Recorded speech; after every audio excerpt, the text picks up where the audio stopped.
Well, good morning. Welcome back. Part 5. It's been a busy weekend, but I want to get up to speed to where I am currently on my Facebook posts.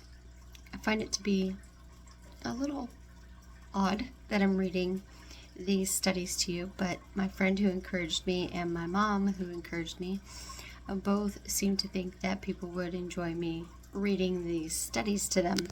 And I guess that might be true, considering that my friend Jen, who I work very closely with, and she's like my BFF, she would rather me read these things to her than to have to read them because she's busy. Life is busy. So here we go. Part 5. It's called Sound and Speech. Titus 2, 7 and 8. Show yourself in all respects to be a model of good works, and in your teaching show integrity, dignity, and sound speech that cannot be condemned, so that an opponent may be put to shame, having nothing evil to say about us. So this sound and speech, this particular verse, emphasizes that our speech, it should be sound. It should be reflecting what we're teaching and the character that we're walking in. This sound speech is accompanied by each one of us walking in a way that models good works. This is displayed even as we are teaching those around us with integrity and with dignity. This sound speech is absent of condemnation, which that's very interesting. Paul tells Titus that there is a kind of speech that puts an opponent to shame because they have nothing evil to say about us as Christians. If we take a step back for a second and we think about all that we've discussed this far, this opponent is dealing with a mature person who's able to handle opposition and can control their own emotional impulses. They treat the opposite person with dignity and respect, and they are unmoved and unswayed by opposing thoughts with myth or commandments of men. They are sound in their speech, declaring the truth of the gospel that's full of faith, full of love, and is steadfast in what they believe. So these kinds of Christians would really be something to behold. Paul encourages young Timothy to be a person like that, saying to him in 1 Timothy 4:12, "Let no one despise you for your youth, but set the believers an example in speech, in conduct, in love, in faith, and in purity." This isn't just for the old people, it's for the young people too.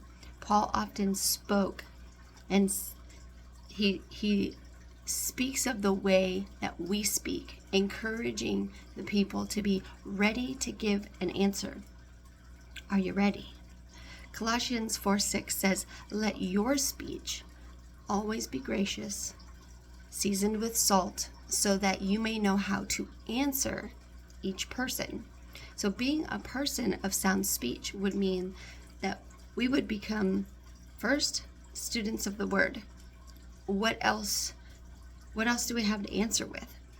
It would mean that we would need to be serious about our use of language and not be flippant or profane with it.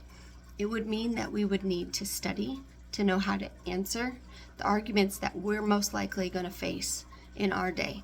And it would mean that we would do regular maintenance and inventory of what we are believing, because apparently it's very quite easy to just slip on off into things that God never asked of us to do and to start believing lies that are not true, because none of us are immune, but we all can become responsible with the way that we speak. All right.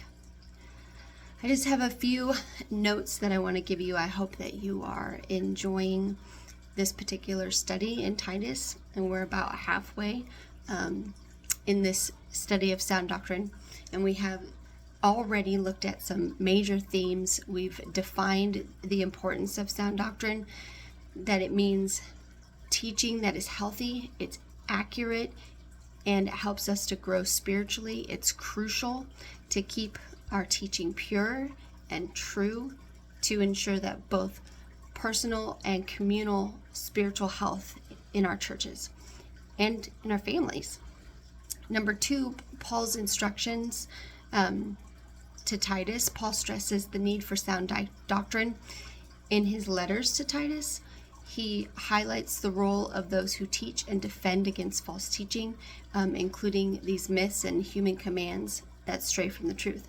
Number 3, we've seen the impact on Christian behavior.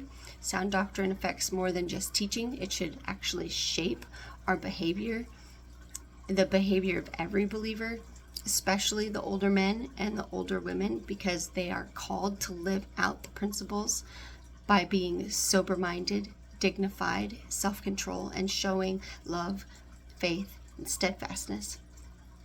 Number 4, sound doctrine in our speech and in teaching. Christian speech and teaching should reflect this sound doctrine, showing integrity and respect.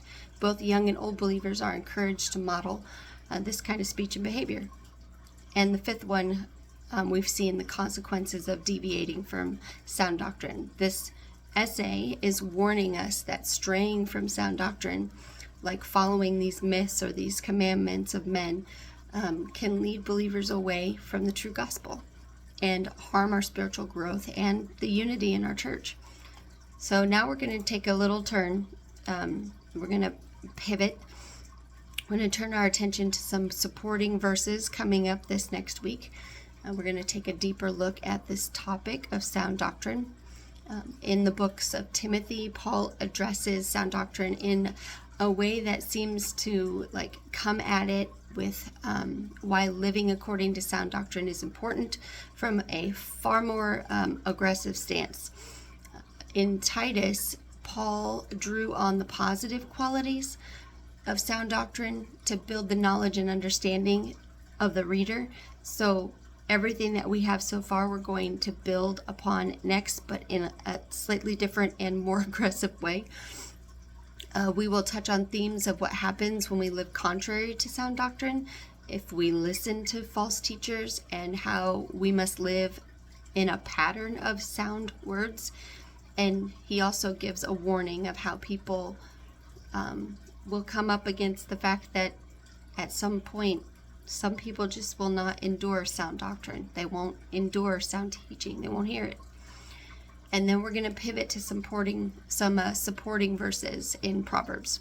I hope you are enjoying this, and we'll be going into Timothy next. Okay. Thanks for joining me this morning. Have a great day.